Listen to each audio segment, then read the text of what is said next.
नमस्कार साथियों, आप सभी का एक बार फिर से मैं नगेन जांगिड अवस्थी क्लासेस के यूट्यूब चैनल पर स्वागत करता हूं। अवस्थी क्लासेस में जो 16 टेस्ट पेपर की जो सीरीज चल रही है उसका ये चौथा पेपर है। मैं उसका इंग्लिश वाले पार्ट का सॉल्यूशन कराने जा रहा हूं, तो आप मेरे साथ अंत तक बने रहिए और देखते रहिए कि जो क्वेश्चंस एग्ज़ाम में दिए गए हैं वो एग्ज़ाम ओरिएंटेड हैं और इस तरह के क्वेश्चन आने की आपकी मेन एग्ज़ाम में पूरी पूरी संभावना है। तो पहला क्वेश्चन हम स्क्रीन पर देखते हैं। Change the following sentences into indirect speech. निम्न सेंटेंस को इनडायरेक्ट स्पीच में बदलिए। ये जो सेंटेंस है ये डायरेक्ट स्पीच में दिया गया है, आप देख सकते हैं। अब हम इसको इनडायरेक्ट स्पीच में बदलेंगे। तो अपने सामने ऑप्शंस स्क्रीन पर शो हो रहे हैं। हम कोशिश करते हैं कि जो सेंटेंस डायरेक्ट स्पीच में लेट से शुरू होता है हम उसको किस प्रकार से इनडायरेक्ट स्पीच में चेंज कर सकते हैं। देखिए, यदि कोई सेंटेंस कॉमा इन्वर्टेड कॉमास में, जिसको अपन डायरेक्ट स्पीच बोलते हैं, ये वाला पार्ट आप सभी को पता है कि इसको डायरेक्ट स्पीच बोलते हैं, डायरेक्ट स्पीच या रिपोर्टेड क्लोज बोलते हैं, ठीक है ना। अब यहाँ पे लेट से शुरू हो रहा है, तो जब ये लेट से शुरू होगा तो ये जो रिपोर्टिंग वर्ब है, रिपोर्टिंग क्लोज में जो ये रिपोर्टिंग वर्ब है और ये इसका सब्जेक्ट है और ये रिपोर्टिंग वर्ब का ऑब्जेक्ट है, तो उस समय हम रिपोर्टिंग वर्ब को या तो प्रपोज्ड में बदल सकते हैं या सजेस्टेड में बदल सकते हैं। हमारे पास ऑप्शन है, तो अपन को देखना है यदि रिपोर्टिंग वर्ब के बाद कोई ऑब्जेक्ट दिया गया है तो हम उस समय प्रपोज्ड के साथ टू का प्रयोग करते हैं और सजेस्टेड के साथ भी टू का प्रयोग करते हैं, दोनों के दोनों सही हैं। और जब कॉमा और इन्वर्टेड कॉमास को अपन हटाएंगे तो कंजक्शन दैट लगाएंगे, जो लेट से शुरू हो रहा है उस सेंटेंस के साथ अपन कंजक्शन दैट का यूज करते हैं। और जैसे ही अपन कॉमा इन्वर्टेड कॉमास हटाएंगे तो ये जो एस लगा हुआ है, ये जो लेट्स, इसका मतलब होता है लेट, तो ये यहाँ पे जो अस है ये अपने मूल फॉर्म में, जो सब्जेक्टिव फॉर्म है उसमें आ जाएगा बी। देखिए बना के देखो आप कौन सा ऑप्शन मैच कर रहा है। पहला देखो, इस तरह प्रपोज टू, यहां तक ये ठीक है। इरफात, पहला ऑप्शन यहां तक ठीक है, दूसरा ऑप्शन भी यहां तक ठीक है। इशरत सजेस्टेड टू इरफात, इरफात, यहां तक दोनों के दोनों ऑप्शन सही हैं। आगे देखते हैं, हम कंजक्शन दैट का प्रयोग करते हैं ना। अब यहाँ पे कंजक्शन दैट होने है नहीं, इनको जोड़ने के लिए अपन लगाएंगे कंजक्शन दैट। जब आप इसको चेंज करेंगे तो आप कंजक्शन दैट का प्रयोग करते हैं। अब मैं आपको इधर बना के बता देता हूं एक बार इसको, देखिए इशरत प्रपोज्ड टू या सजेस्टेड टू, जो भी ऑप्शन में दिया गया है हम उसको चुनेंगे। सजेस्टेड टू इरफात। अब देखिए, हम कॉमा और इन्वर्टेड कॉमास को हटाएंगे। कॉमा और इन्वर्टेड कॉमास को आपको हटाना है। जैसे ही आप कॉमा और इन्वर्टेड कॉमास को डायरेक्ट स्पीच से हटाएंगे तो आप वहां पर कंजक्शन दैट का प्रयोग करेंगे। मतलब दैट का जो प्रयोग आप करेंगे, कहने का मतलब ये है कि जब दैट का प्रयोग करेंगे तो कॉमा और इन्वर्टेड कॉमास को हटा देते हैं, ठीक है। अब देखिए, इन दो ऑप्शंस में दैट कहीं है नहीं, तो ये दोनों तो दोनों के गए। आया समझ में? यहीं पे गलत हो गए, दैट नहीं लगा रहा है इनमें कंजक्शन, दैट कहीं यूज नहीं किया गया। तो आपको क्या करना है कि जैसे ही आप दैट तक पहुंचोगे तो इन दोनों के दोनों को हटा दोगे। ये दोनों के दोनों ऑप्शन आपने एलिमिनेट कर दिए, ये दोनों के दोनों गलत हैं, कंफर्म हो गया। इसके बाद आप क्या करते हैं कि यहाँ पे जो ये बी दिया गया है, अब इस बी को आप रिपोर्टिंग वर्ब का जो सब्जेक्ट है इशरत, जो कि थर्ड पर्सन का है, और थर्ड पर्सन, और यहाँ पे बी जो है फर्स्ट पर्सन का प्लूरल है, तो हमको भी प्लूरल ही चाहिए। तो अपन थर्ड पर्सन का प्लूरल होता है दे, बहुत बार समझाया मैंने। अगर इधर प्लूरल सब्जेक्ट है तो अपन इधर वाले पार्ट के अनुसार, इधर जो वाला पार्ट सब्जेक्ट में दिया गया उसका भी प्लूरल यूज करते हैं, चाहे वो फर्स्ट पर्सन का हो, चाहे सेकंड पर्सन का हो, चाहे थर्ड पर्सन का। अब यहाँ पे देखो, थर्ड पर्सन का दिया गया तो थर्ड पर्सन का प्लूरल दे होता है, तो आप यूज करेंगे दे, दे लगा लिया, ठीक है। तो आप देखो थर्ड वाला ऑप्शन देखो, ये वाला भी गलत हो गया, दे। अब हम अपनी तरफ से जो वाक्य डायरेक्ट स्पीच में लेट से शुरू हो रहा है उसके साथ शुड का प्रयोग करते हैं। शुड लगाइए, दे के बाद आप लगाएंगे शुड, शुड लगा दिया। उसके बाद जो बचा कुचा पार्ट है ये वाला, इसको आप ऐसे कैसे लिख दीजिए, यदि कोई प्रोनाउन से संबंधित चेंज है तो उसको आप करेंगे, नहीं तो नहीं करेंगे। They should go for, they should go, sorry ये टू पूरी है, they should go, they should go, they should go to Puri for a change. ये आपका डायरेक्ट से इनडायरेक्ट कंप्लीट होता है। लास्ट में आप फुल स्टॉप का प्रयोग करेंगे क्योंकि ये जो सेंटेंस है वो इंपरेटिव है। अब आप देख सकते हैं कि कौन से वाला पार्ट इसमें मैच कर रहा है।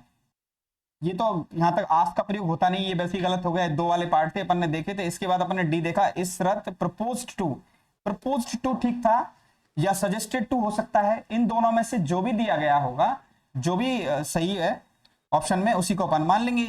तो प्रपोज टू इरफात, क्योंकि ऑब्जेक्ट दिया गया इसलिए इसके साथ टू लग गया। मैंने बताया कि सजेस्टेड के बाद या प्रपोज के बाद कोई ऑब्जेक्ट दिया गया है तो हम टू प्रेपोजिशन का प्रयोग करते हैं।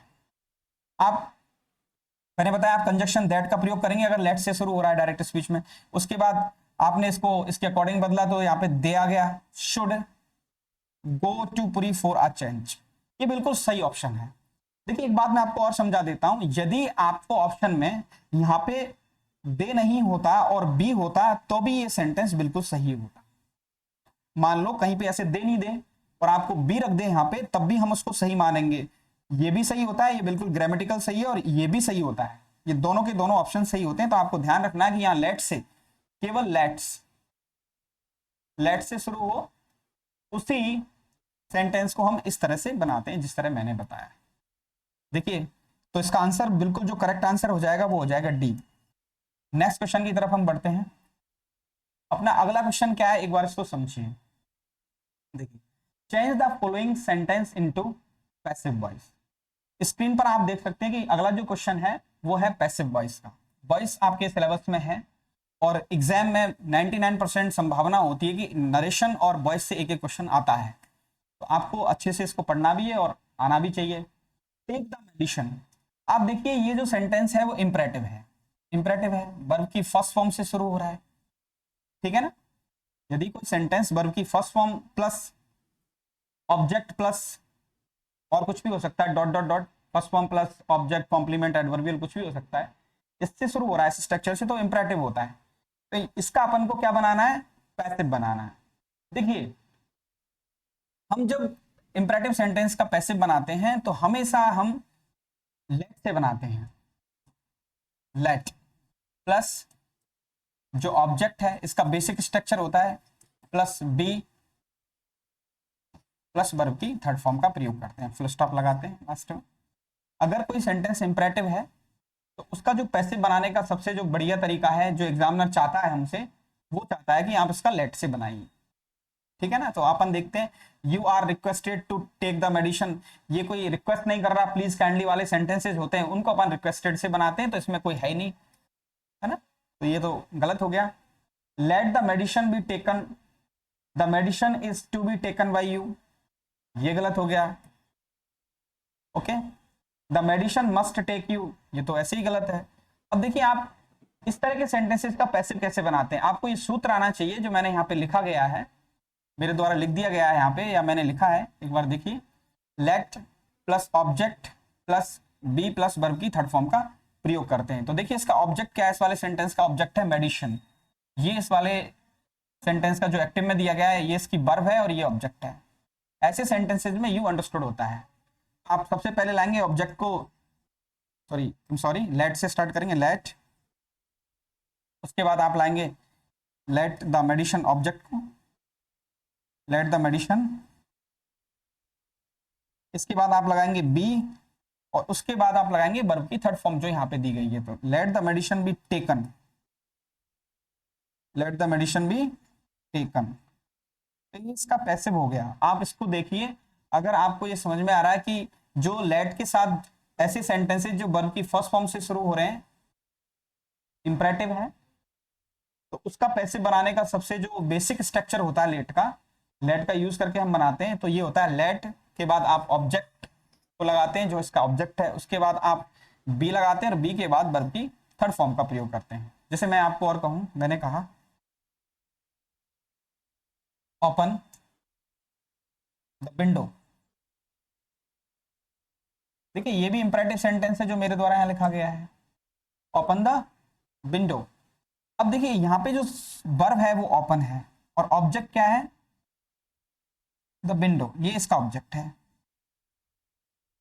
अब आप देखिए इसका जब हम पैसिव वॉइस बनाएंगे तो इसी स्ट्रक्चर का इस्तेमाल करके बनाएंगे। इस तरह के सेंटेंसेस का पैसिव कैसे बनता है, देखो लेट, आप इधर से लाएंगे लेट द विंडो बी और वर्ब की थर्ड फॉर्म का प्रयोग करेंगे ओपन्ड। देखिए मैंने इस स्ट्रक्चर का यूज करके, जो मैंने स्ट्रक्चर यहाँ लिखा है उसका प्रयोग करके इस सेंटेंस को एक्टिव वॉइस से पैसिव वॉइस में बदल दिया है। तो आप भी ये कर सकते हैं इजीली। यदि इस तरह का एग्जाम में कोई सेंटेंस आ जाए, open the window, open the door, close the door, serve the food, इस तरह के सेंटेंसेज आपको मिलते हैं तो आप इजीली उनका पैसिव बना सकते हैं। जैसे कोई एग्जाम में आपको आ जाए इस तरह से, switch off the fan, switch off the fan, ये भी सेंटेंस है। देख ये वर्ब है, इसके साथ फिक्स प्रपोजिशन आता है और ये इसका ऑब्जेक्ट है। अब आपको इसका पैसिवाइजेशन करना हो और आपको उसको एक्टिव वॉइस से पैसिव में बदलना हो तो आप जो बेसिक स्ट्रक्चर है लेट का उसके हिसाब से बनाएंगे। जैसे मैंने सबसे पहले लेट लगाया इधर, लेट ऑब्जेक्ट को मैं लेट के बाद ले आऊंगा, लेट द फैन, उसके बाद बी लगाऊंगा बी और वर्ब की थर्ड फॉर्म का प्रयोग करना है अपन को, let the fan B switched off. देखिए मैंने जो सबसे पहले लेट का प्रयोग किया, उसके बाद ऑब्जेक्ट जो था एक्टिव वॉइस का उसको लेट के बाद प्लेस किया, उसके बाद बी लगाया और मैंने वर्ब की थर्ड फॉर्म का प्रयोग कर दिया है। इस तरह से ये इसका एक्टिव से पैसिव हो गया। इस तरह का कोई भी क्वेश्चन एग्जाम में आता है तो आप कर सकते हैं। तो इसका आप देख सकते हैं सही आंसर क्या हो जाएगा, late the medicine be taken. तो इसका जो सही आंसर हो जाएगा वो बी हो जाएगा। हम नेक्स्ट क्वेश्चन की तरफ बढ़ते हैं। अपना जो अगला क्वेश्चन है वो है fill in the blanks with correct form of the verb. देखिए रिसेंट जो एग्जाम की अप्रोच है या एग्जामिनर की जो अप्रोच है, इस तरह के क्वेश्चन आरपीएससी, आरएमएसएसबी बोर्ड जो एग्जाम कराता है इस तरह के उसमें क्वेश्चंस आपको देखने को मिलते हैं। आरपीएससी के द्वारा जितनी भी एग्जाम हो रही हैं उनमें भी आपको इस तरह के क्वेश्चंस मिलेंगे। थोड़े से टेंस को लेकर के क्वेश्चंस लंबे हो रहे हैं और ब्लैंक्स की जो संख्या वो भी 2 3 ऐसे आने लगी है। कभी कभी होता है कि एक ही ब्लैंक दे। क्वेश्चन को आप पढ़िए, I Paris 2 years ago, Yuvika told me that she Paris 5 years before। देखिए यहाँ पे फर्स्ट वाली सेंटेंस को आप पढ़िए एक बार, पेरिस 2 years ago। देखिए ये जो टाइम बता रहा है ये पास्ट टाइम को बता रहा है। एगो का प्रयोग पास्ट में होता है। आपको सबको पता है कि जो पास्ट टेंस के जो टाइम मार्कर होते हैं, पास्ट सिंपल जो टेंस होता है उसके टाइम मार्कर मैंने आपको पढ़ाए क्लास में, टाइम मार्कर्स। देखिए टाइम मार्कर्स जो पास्ट सिंपल के हैं वो कौन कौन से होते हैं आप सभी को पता है, यस्टरडे, एगो, लास्ट प्लस डे हो सकता है, वीक हो सकता है, मंथ हो सकता है, ईयर हो सकता है, etc।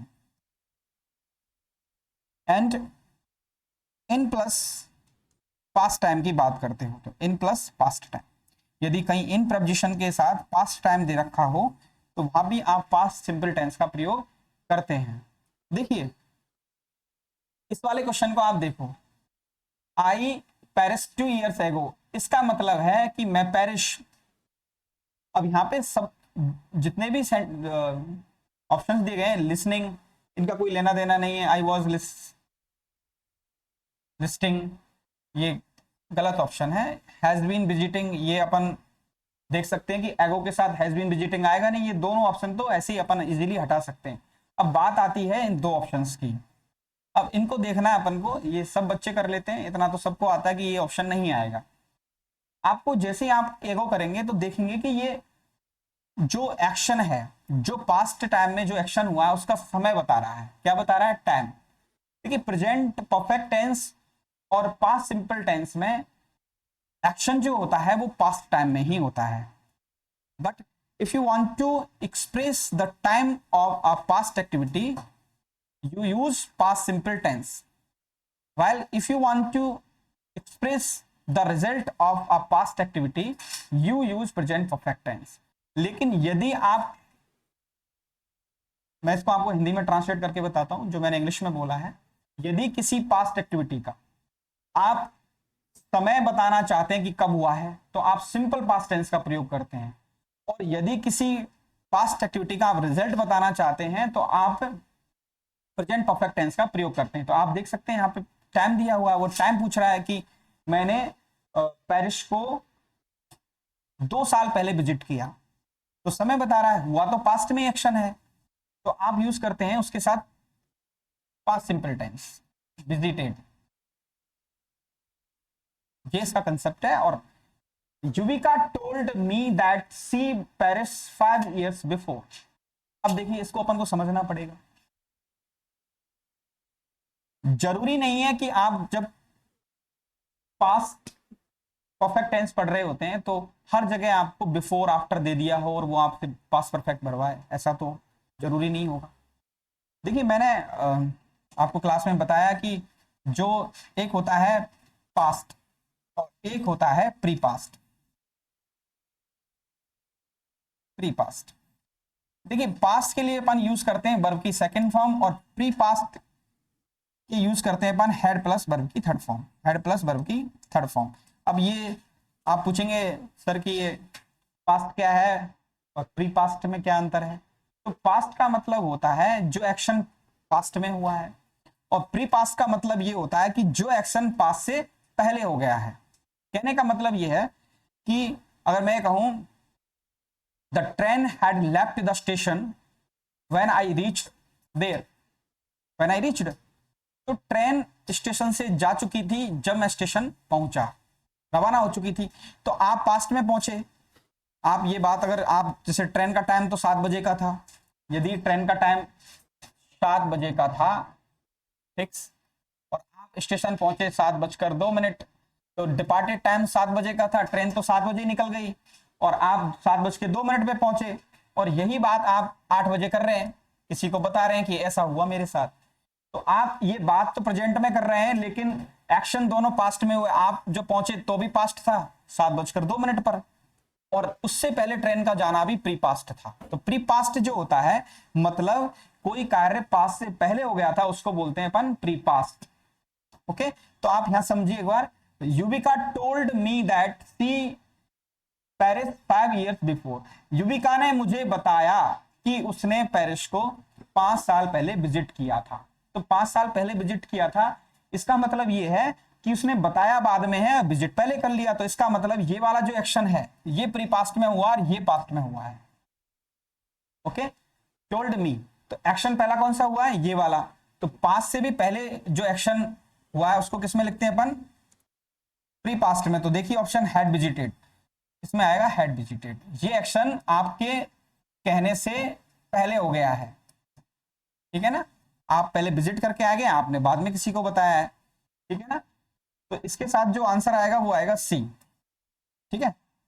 नेक्स्ट क्वेश्चन की तरफ हम बढ़ते हैं। अब देखिए अगला जो क्वेश्चन है अपना, fill in the blank with correct phrasal verb. Phrasal verb देखिए, आप एग्जाम में फ्रेजल वर्ब का क्वेश्चन आने की पूरी संभावना रहती है, एक बार आपको आना भी चाहिए phrasal verb. Don't smoke in the forest, don't smoke, आपको स्मोक नहीं करनी है। Don't smoke in the forest का मतलब हो गया आप जंगल में स्मोक नहीं करेंगे।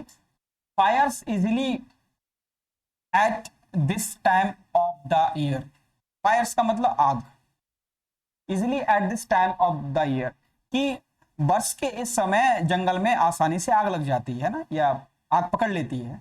तो देखिए यहाँ फ्रेजल वर्ब दी गई है ब्रेक इन। देखो ब्रेक इन जो है इसका मतलब होता है enter by force, enter by force. Break in हो या ब्रेक इनटू हो, दोनों का मतलब एक जैसा ही होता है, ब्रेक इन और ब्रेक इनटू। ब्रेक इनटू का मतलब भी होता है एंटर बाई फोर्स, जबरदस्ती कहीं घुस जाना। तो ब्रेक इनटू भी होता है और ब्रेक इन भी होता है। अगर कहीं एग्जाम में आता है तो ब्रेक इनटू ऑप्शन में नहीं है तो फिर अपन ब्रेक इनको मानते हैं, ठीक है ना। दूसरा है ब्रेकअप। ब्रेकअप का मतलब होता है to end a romantic relationship, to end a romantic relationship, relationship किसी मधुर रिश्ते को क्या कर लेना, खत्म कर लेना, ब्रेकअप कहलाता है। एक होता है ब्रेकआउट। ब्रेकआउट का मतलब होता है टू स्प्रेड। टू स्प्रेड का मतलब होता है फैलना, टू स्प्रेड। टू स्प्रेड का मतलब होता है फैलना। अब देखिए फैलने से क्या क्या है, क्या क्या चीज फैल सकती है। तो टू स्प्रेड आप जानते हैं fire, to spread fire, war कोई युद्ध छिड़ गया हो, डिजीज। तो इनके सेंस में आप यूज करते हैं ब्रेकआउट। और चौथा देखो ब्रेकडाउन। ब्रेकडाउन के देखो क्या क्या मतलब हो सकते हैं, स्टॉप फंक्शनिंग,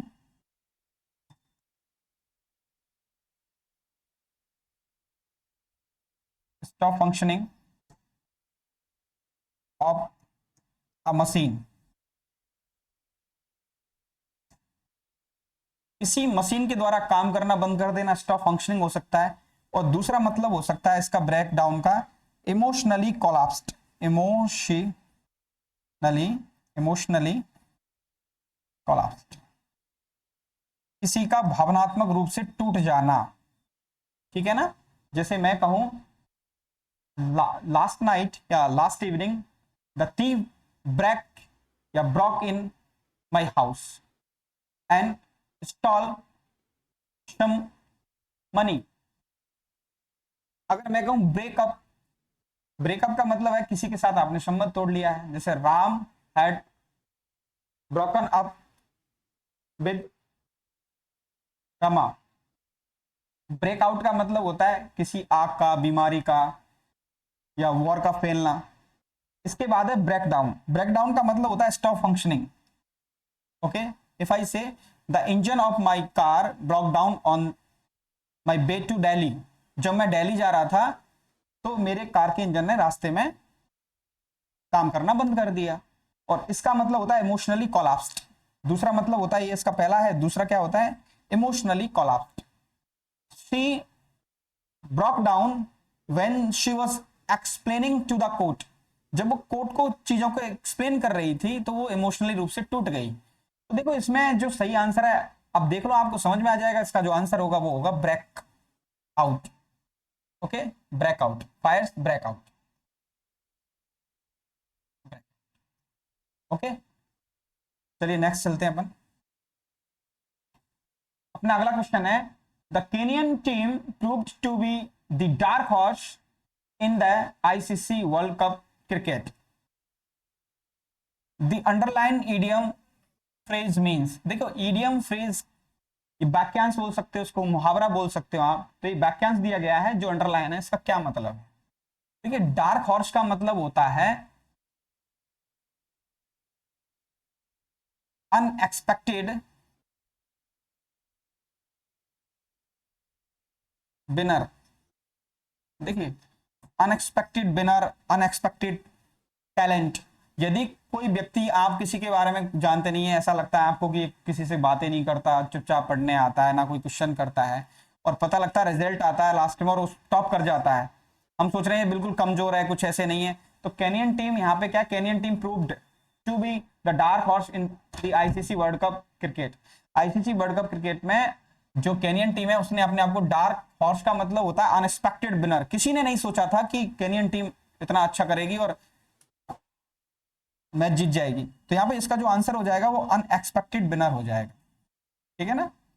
नेक्स्ट देखिए, the grammar translation method pays little attention to.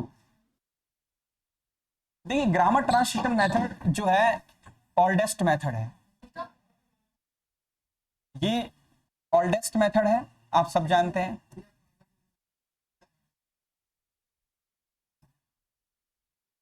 इसको अपन ओल्डेस्ट मेथड बोलेंगे, इसको अपन क्लासिकल मेथड बोलेंगे, क्लासिकल मेथड बोलेंगे, इसको अपन पर्शियन मेथड बोलेंगे। आप सब जानते हैं ग्रामर ट्रांसलेशन मेथड के जो नाम हैं वो सारे के सारे आप जानते ही हैं, क्लासिकल बोलते हैं, पर्शियन मेथड बोलते हैं, ओल्डेस्ट मेथड बोलते हैं।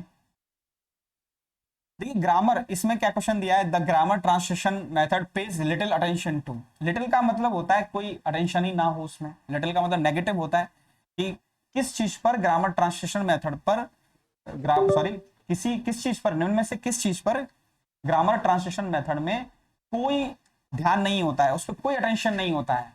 तो ग्रामर तो इसमें क्या होती है, grammatical rules are taught, grammatical rules are taught separately. इसमें ग्रामर तो सेपरेटली पढ़ाई जाती है और डिडक्टिव मेथड से पढ़ाई जाती है। डिडक्टिव का मतलब होता है कि बच्चे पहले रूल्स याद करते हैं, उसके बाद एग्जाम्पल्स को करते हैं। तो ग्रामर तो बहुत अच्छे से पढ़ाई जाती है, बहुत ज्यादा जोर होता है उस पर, बल होता है। Translation is done, translation is allowed. A learner can translate one sentence into another sentence, और you can say a learner can translate a sentence of foreign language into his or her mother tongue, his own mother tongue। वो target language के sentence को अपनी मातृभाषा में translate कर सकता है और मातृभाषा के को टारगेट लैंग्वेज में। If a learner has learn to translate a sentence into mother tongue और vice versa, he is considered to be a successful learner. तो उसे एक सक्सेसफुल लर्नर समझा जाता है इसमें। तो ट्रांसलेशन तो बहुत अच्छे से होता है, ये बात भी सही है, ये बात भी सही है। Mother tongue, in this method the mother tongues of the learners dominates, the mother tongue of the learners dominates. Dominates का मतलब बहुत ज्यादा प्रभावी होती है। मदर टंग का मतलब ये है कि अगर आप इंग्लिश भाषा को सीख रहे हैं, ये टारगेट लैंग्वेज है, और आप हिंदी भाषा क्षेत्र के निवासी हैं और हिंदी आपको बहुत अच्छे से आती है, तो आप इस मेथड में लैंग्वेज तो इंग्लिश पढ़ रहे हैं, लेकिन जो ज्यादातर यूज होता है वो हिंदी भाषा का होगा। यदि आप फ्रेंच लैंग्वेज पढ़ रहे हैं और आप रशियन बोलते हैं, तो आप फ्रेंच लैंग्वेज तो पढ़ रहे हैं, लेकिन सबसे ज्यादा यूज किसका होगा, रशियन का होगा। तो इसमें जो अटेंशन नहीं होता है वो प्रोनाउंसिएशन पे नहीं होता है। तो इसका आंसर होगा प्रोनाउंसिएशन। आप ये याद कर सकते हैं कि pronunciation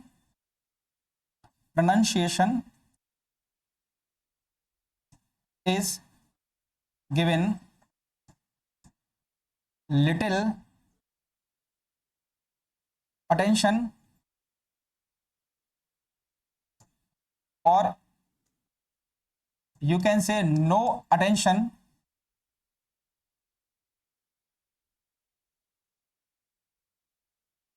is paid to pronunciation। ये आपको आना चाहिए कि इस वाले मेथड में प्रोनाउंसिएशन को कोई अटेंशन नहीं दिया जाता, उस पर कोई ध्यान नहीं दिया जाता है। तो ये वाली बातें थी, मैंने आपको बता दी है। हम नेक्स्ट चलते हैं। अगला क्वेश्चन है अपना, direct method puts emphasis on. Direct method किस बात पर जोर देता है, मदर टंग पर नहीं। Mother tongue is not used, the mother tongue of the learners is not allowed in direct method. Rules of grammar, no. In this method grammar is taught inductively. Inductively means होता है learners shove the examples first and then they memorize the rules of grammar। they first serve the examples are served first। इसमें example दिए जाते हैं जो inductive method होता है, उसमें एग्जाम्पल पहले दिए जाते हैं। इंडक्टिव मेथड में जो होता है एग्जाम्पल पहले होते हैं, उसके बाद आप रूल्स बताते हैं। इसमें क्या होता है कि ग्रामर को फॉर्मल तरीके से पढ़ाया जाता है। मतलब बच्चे क्या करते हैं कि पहले एग्जाम्पल्स को, उनको एग्जाम्पल सिखाए जाते हैं, उसके अकॉर्डिंग बच्चे खुद रूल्स को क्रिएट करते हैं। ट्रांसलेशन इन हिंदी, ट्रांसलेशन तो इसमें है ही नहीं, ट्रांसलेशन इज नॉट अलाउड। इसमें जो होता है translation is not allowed, translation is not allowed, इसमें ट्रांसलेशन नहीं किया जाता है। जो डायरेक्ट मेथड है, this method asserts that a learner should learn a foreign language like he learns his on mother tongue. ये इस बात को कहता है कि डायरेक्ट मेथड इस बात को बताता है कि एक लर्नर को उसी तरीके से फॉरेन लैंग्वेज को सीखना चाहिए जिस तरह से वो अपनी मातृभाषा को सीखता है। अब देखिए इसका लास्ट वाला जो ऑप्शन है, ये बात बिल्कुल गलत है, ये गलत है, ये गलत है। Direct use of English in meaningful situations, बिल्कुल सही है ये। जो डायरेक्ट मेथड है वो आपको इंग्लिश लैंग्वेज का डायरेक्ट यूज सिखाता है कि आपको इसी तरह से, दिस मेथड्स मैंने आपको बोला था, this method asserts that a learner should learn a foreign language as he और her learns his mother tongue, कि एक लर्नर को उसी तरह से फॉरेन लैंग्वेज को सीखना चाहिए जैसे वो अपनी मातृभाषा को सीखता है। तो हम ग्रामर को नहीं पढ़ते हैं जब लैंग्वेज सीखते हैं, लैंग्वेज कल्चर है, लैंग्वेज इटसेल्फ कल्चर। और आप जानते हैं कि पहले लैंग्वेज आई है उसके बाद ग्रामर आया है। तो लैंग्वेज अपने आप में जो बच्चा सीखता है वो एक नेचुरल एनवायरनमेंट में सीखता है, उसको एक नेचुरल एक्सपोजर मिलना चाहिए तब वो उसको सीखता है। तो इसमें ये मेथड जो है उसी बात को बताता है कि आपको लैंग्वेज को नेचुरली सिखाना चाहिए, ना कि आपको उसको ग्रामेटिकल रूल्स को क्रैमिंग करके या मेमोराइजेशन करके उन चीजों को सिखाना चाहिए। तो इसका आंसर हो जाएगा डी। नेक्स्ट देखिए आप, diagnostic test are administered to. देखिए डायग्नोस्टिक जो टेस्ट हैं, निदान जो परीक्षण होते हैं, उसमें क्या होता है इसको समझिए, क्यों आयोजित किए जाते हैं वो। Evaluate the effectiveness of teaching, ये टीचिंग है नहीं। दूसरा है to rank and promote student on the basic merit, ये भी नहीं होगा, बिल्कुल गलत है। To classify students on the basis of their leaves of, नहीं, इसमें ये ऑप्शन यहाँ पे नहीं है, ये लीव्स ऑफ कॉम्पिटेंस यहाँ तक था, ये गलत लग गया है। ई वाला देखिए आप, to find out the weakness among students in order to plan remedial work, ये भी नहीं है। देखिए to find out the weakness among students in order to plan remedial work, बिल्कुल सही आंसर है ये। देखिए जो डायग्नोस्टिक टेस्ट होता है उससे ये पता लगाते हैं कि बच्चे को उसकी कौन कौन सी कमजोरी है और उसको कहाँ समझने में या पढ़ने में लैंग्वेज को या किसी भी सब्जेक्ट को दिक्कत आ रही है, जिससे कि हम उसके लिए रिमेडियल टीचिंग को प्लान कर सकें, उसके अकॉर्डिंग रिमेडियल टीचिंग तैयार कर सकें। तो इसका जो सही आंसर हो जाएगा वो हो जाएगा ई। नेक्स्ट देखिए आप, remedial teaching should be carried out after identification of. देखिए उपचारात्मक शिक्षण, रिमेडियल टीचिंग का मतलब उपचारात्मक शिक्षण होता है, आप सब जानते हैं। Remedial teaching should be carried out after identification of, कब हमें रिमेडियल टीचिंग को आयोजित करना चाहिए, कब ये उसको लिए जाना चाहिए, कब संचालित किया जाना चाहिए। टेक्स्ट एंड लर्निंग नहीं, टेक्स्ट एंड टेस्ट नहीं, मेरिट्स ऑफ टीचर नहीं, malady on language test and its causes. देखिए लैंग्वेज टेस्ट में जब कोई मेलेडी आ गई है, मेलेडी का मतलब कुछ दुविधा आ गई है, कोई परेशानी आ गई है, कोई बच्चे को कहीं सीखने में कोई समस्या का सामना करना पड़ रहा है, तो मेलेडी का मतलब होता है दोष। On language test and its causes, हम ये जानने के लिए देखते हैं कि लैंग्वेज में कहाँ बच्चे को दिक्कत आ रही है। तो remedial teaching should be carried out after identification of. देखिए कब आयोजित की जानी चाहिए रिमेडियल टीचिंग, किसके बाद? तो अपन को ये पता लग गया कि बच्चे को यहाँ पे इस वाले पार्ट में दिक्कत आ रही है, क्योंकि रिमेडियल टीचिंग में क्या होता है, सबसे पहले अपन टेस्ट लेते हैं, उसके बाद टीच कराते हैं, उसके बाद रीटेस्ट करते हैं। ओके, देखिए आपने एक बार टेस्ट लिया, डायग्नोस्टिक टेस्ट बोल लो या टेस्ट बोल लो, बात एक ही है। उसमें आपको बच्चे की कमजोरियों का पता लग गया, उसके अकॉर्डिंग आपने उसको रिमेडियल शिक्षण दिया, उसके अकॉर्डिंग आपने उसको पढ़ाया, और उसके बाद आप रीटेस्ट करते हैं। तो आपने एक बार अगर टेस्ट के बाद कमजोरियों का पता लगा दिया, उसके बाद आप क्या करते हो, रिमेडियल टीचिंग को आयोजित करते हो, और रिमेडियल टीचिंग का क्लास में आप आयोजन करते हैं, जिससे कि जिस बच्चे को जो परेशानी आ रही है उसका आप निदान कर सकें। ठीक है जी, नेक्स्ट देखिए। Thank you so much. ये आपके 9 क्वेश्चंस थे, और मैं आशा करता हूं कि मेरे द्वारा जो दी गई जानकारी है वो आपको समझ में आई होगी। और सभी से मैं ये आग्रह करता हूं कि आप अवस्थी क्लासेस के चैनल को सब्सक्राइब करिए, और जो टेस्ट सीरीज चल रही है उसको ज्वाइन करिए, और इसका ज़्यादा से ज़्यादा लाभ उठाइए। धन्यवाद।